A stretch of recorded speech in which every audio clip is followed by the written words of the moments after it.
Let's do this. Good morning, y'all. Welcome to the PT on Ice Daily Show, brought to you by the Institute of Clinical Excellence. Today is Wednesday.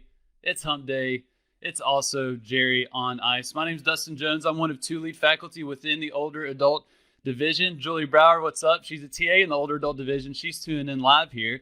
It's good to see everyone rolling in. All the folks on Instagram, all the folks on Facebook, all the podcast listeners as well. We greatly appreciate you taking the time to engage with our content and engage with us. So today's episode, Falls Prevention 2.0 equals falls preparedness.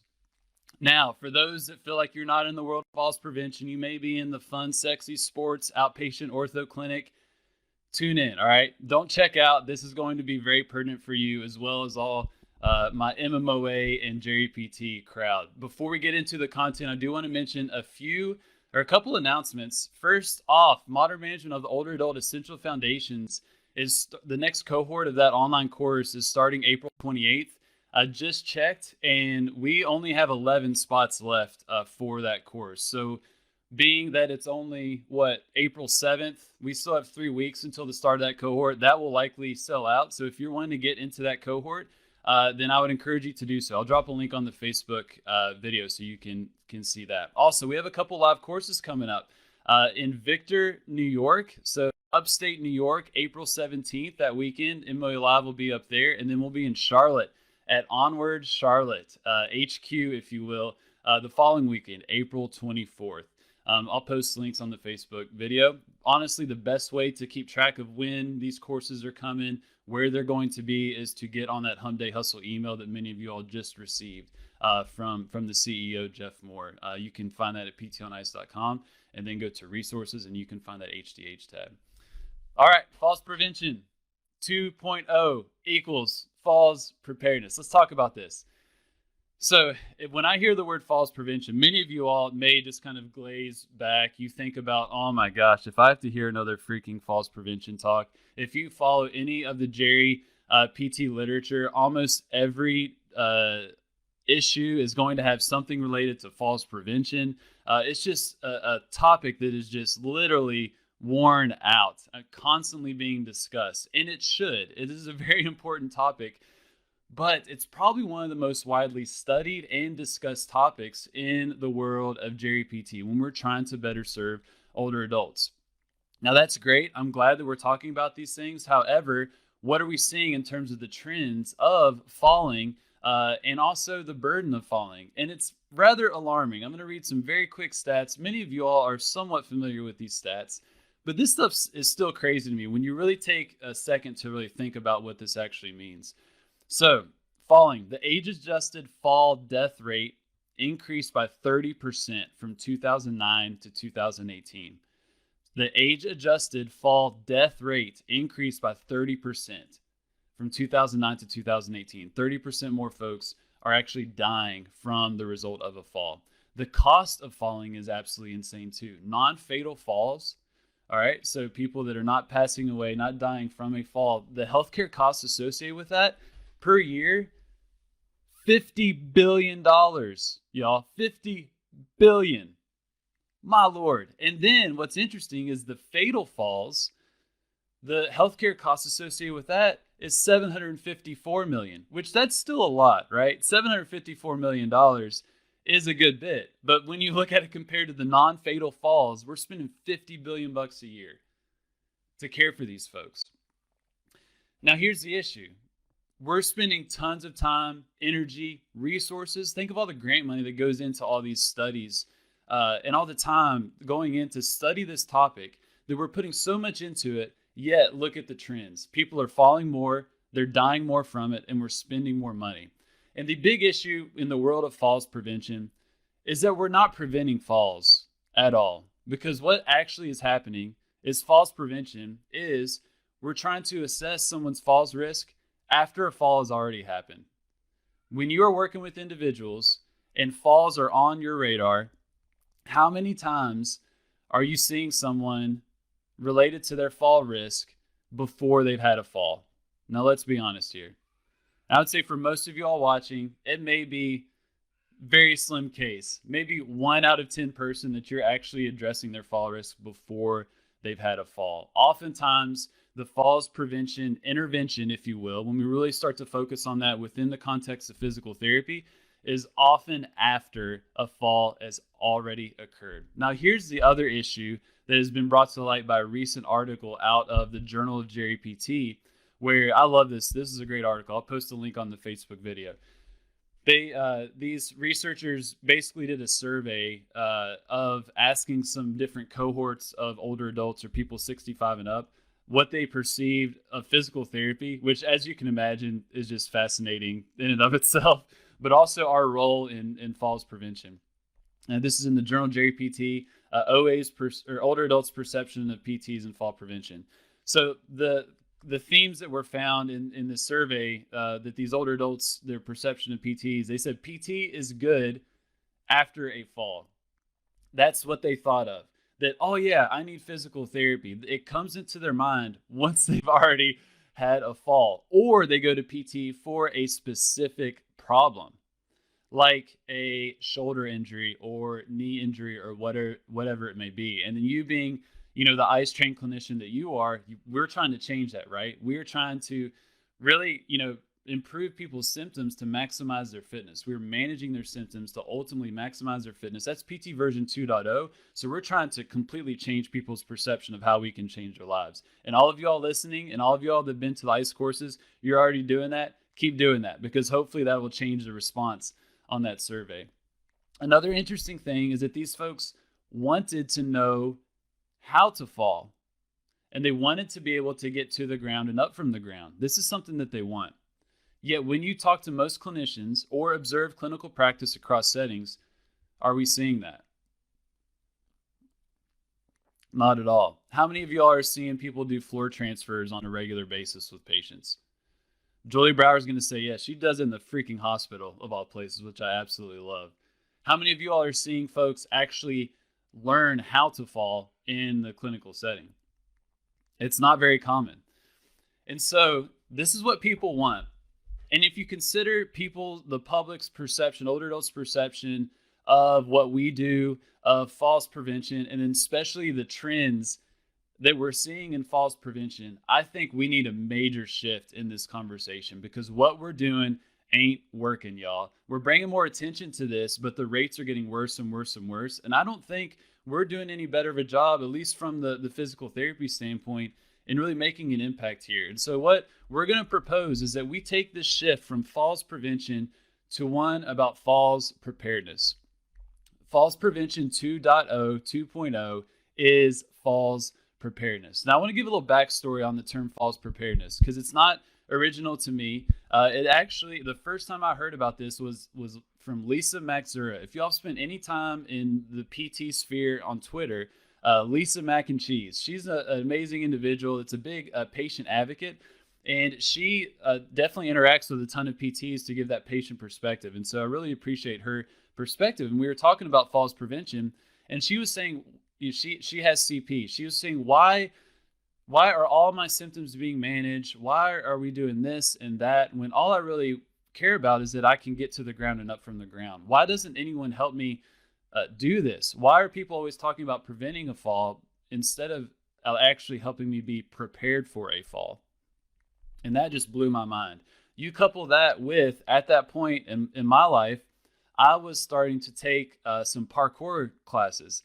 So I was in Columbus, Ohio, and there was a parkour gym, if you will, and I was starting to get interested in this world of parkour. And the first thing that you learn in parkour is how to fall. You become prepared on how to handle falls in different scenarios. I know for you all that do martial arts, the same thing. I'm sure gymnastics as well, that you start with being prepared for the event of a fall that's ultimately going to improve your confidence and your capacity if that fall actually happens. And when Lisa Maxura said that, and I was going to these parkour classes, it just hit like, wow, we need to really shift our thinking to helping people be prepared for a fall. So if we were to define falls preparedness, just off the top of my head, when I think about this, what I think about is building confidence, capacity, and resilience to a potential fall. That we're building confidence, we're building capacity, and we're building resilience to a potential fall. Now, what does this program look like? What would a falls preparedness program look like in kind of the perfect world? I think we still start with kind of the typical falls prevention, right? Falls prevention, when you typically hear that, you think something along the lines of screening, assessing someone's falls risk. And we still need to do that. And we need to be advocating for that across different settings, especially when you're working with older adults, that we have a lot that we can do for folks. And we have so many tools at our dispense. We mentioned the CDC study all the time on this podcast, but that's a great place to start. It basically gives you an algorithm of the different things to check, like medications, like foot health, like environment, all those different factors, those intrinsic and extrinsic factors that can increase someone's falls risk. We can screen those and we can actually address them. So we start there for sure, but we continue on to really build someone's confidence, capacity, and resilience to a potential fall. So this may look like an actual individualized balance assessment and thus an intervention, rather than just throwing random or generic balance activities to someone that may have a specific deficit. Christina talked about this with the tandem stance is the ankle pump of balance training. And she hit the nail right on the head, because that's absolutely the case. So we're giving these blanket prescriptions of these generic exercises that do not address an individual deficit. And when you have an individualized balance assessment, what you're often going to find is lacking with many individuals is their reactive postural control and their stepping capacity or stepping strategy. Often not really focused on in many therapy settings, but there are a lot of innovative clinicians that are focusing a lot on reactive postural control and people's stepping strategies. And if you build that up, if you build up their capacity in some of those reactive responses, you're going to reduce someone's risk of falling, and you're going to help them be prepared in the event of some type of external or internal perturbation where they lose their balance. So it may be something like that. It also may be something like building their upper extremity and lower extremity strength, but also power, that they need to be able to produce force quickly. We talk about this a lot from the lower extremity standpoint, but in falls preparedness, what we also want to speak heavily to is upper extremity strength and the ability to create that strength or force in a rather quick manner. So you may be doing upper extremity plyometrics, if you will, maybe doing some push-ups, maybe really working on that pressing strength. When they do go make contact with the ground, they have enough upper extremity strength to handle the rest of their body weight, to be able to disperse that load, already build up some bone mineral density through their arms to where they may not have that humeral fracture. Those are things that we want to think about: strength and power, upper and lower extremity. We want to get them on the ground. Ground mobility is going to be absolutely huge for folks. One of the most, I would say, shocking things from my interactions with many folks is when I would ask them, when was the last time you were on the ground not associated with a fall? And depending on the setting, and for me it was in home health, I had responses of upwards of 15 years for some folks. Now, when you think of someone that has not been on the ground for over 15 years, think of what that would do to their perception of themselves. They probably start to wonder, can I get to the ground, and can I get up safely? They start to question their own ability, and ultimately fear creeps in. And what do we know about fear? It doesn't really help with performance, right? So we want people to be familiar with the ground.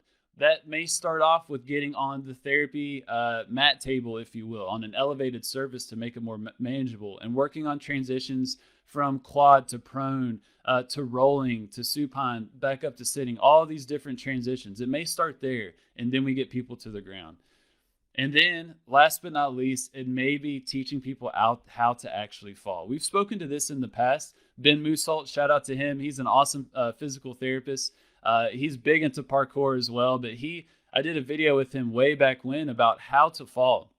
And we're going to start speaking to this more and more. We're starting to do this at Stronger Life in Lexington, of having fall-specific classes where we're teaching some of these techniques of how to make sure we don't land on our bony prominences, how we disperse load when we are falling, how do we leverage some more of our soft tissue to disperse that load, what are some of the actual biomechanics and techniques of a fall in different directions that we can leverage to minimize the risk of the impact of that potential fall or an injury. So when you think falls preparedness, it's falls prevention for sure, but it's that other layer. It's that 2.0 where we're talking about some of these other things that I just mentioned. So over the next couple months, we're going to be speaking more in depth to this and give you more practical examples. Now, the big thing that I want you all to think about, the two questions: who should do this? Who should be thinking about falls preparedness from the clinician standpoint? And then when should this be done? And this is where I think we can really make a big difference in some of these rates and costs and all this crazy stuff that we're seeing in the world of falls. If you go back to, I forget when it was, I'll post the link in the Facebook video, but I did an episode called Every PT is a Jerry PT. And in the realm of falls preparedness, I feel rather strongly that if we all as clinicians, regardless of your setting, embrace this mindset that we want to help our patients be as resilient as possible. We're maximizing their fitness already, especially if you're an ICE trained clinician, but we are also helping them be prepared for a fall. And if we think about this, this could be done in almost every setting with almost any age. Because yes, the sports PT that's going to be treating that 18-year-old post-op ACL repair, probably around 3:45 or 4 p.m. today, that person is likely going to be an 80-year-old at some point. And you can make a huge impact in their lives to help them be prepared for a fall now that's going to carry over into the future. So across the spectrum of rehab, man, if we embrace this mindset of falls preparedness, we're maximizing fitness, we're preparing people for the event of a fall and equipping them with the skills and the capacity and the confidence to be able to handle this. Think about the reductions that we could see in the occurrence of falls. Think about the reduction we could see in the impact of falls. Think about the reduction that we could see in the actual cost of falls. I think it could be pretty powerful. So that's what I got. Falls Prevention 2.0 is falls preparedness. Think about that. I would love to hear your thoughts. Do you agree, disagree? How can you do this in your individual setting? What barriers do you come across? Let me know in the comments of the Instagram video or the Facebook video. I'm going to drop all the reference links in the Facebook video as well. We'll be giving more practical information over the next couple months to really supplement this. But we wanted to get the conversation going.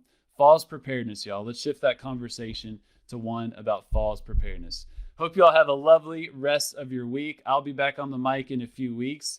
But hop in that MOA Essential Foundations if you're wanting to. It's going to be sold out here pretty soon. We have 11 spots left at the time of this recording on Wednesday morning, the 7th of April. All right, y'all have a lovely day. I'll talk to you soon.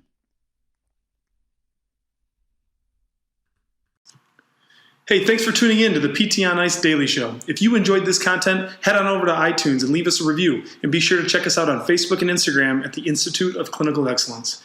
If you're interested in getting plugged into more ICE content on a weekly basis while earning CEUs from home, check out our virtual ICE online mentorship program at ptonice.com. While you're there, sign up for our Hump Day Hustling newsletter for a free email every Wednesday morning with our top 5 research articles and social media posts that we think are worth reading. Head over to ptonice.com and scroll to the bottom of the page to sign up.